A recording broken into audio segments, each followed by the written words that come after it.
মাম্মাম লিখে দেবো, তোমার নামে সম্পত্তি সব লিখে দিব। হ্যাঁ, তুমি খালি মাথা ঠান্ডা করো, মাথা ঠান্ডা, মাথা ঠান্ডা।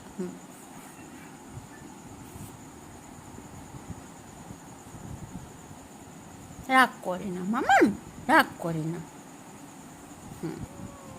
আচ্ছা হোক, রাগ করতে হবে না। তুমি ঘুমিয়ে পড়ো, এখন ঘুমিয়ে পড়ো। দেখি মা চোখটা পরিষ্কার করে দিই।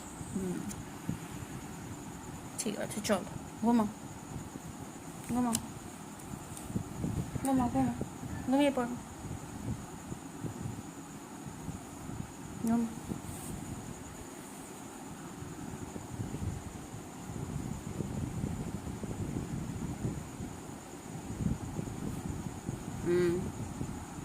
সব সম্পত্তি চাই মাম্মাম, তোমার সব সম্পত্তি চাই, সব চাই, সব।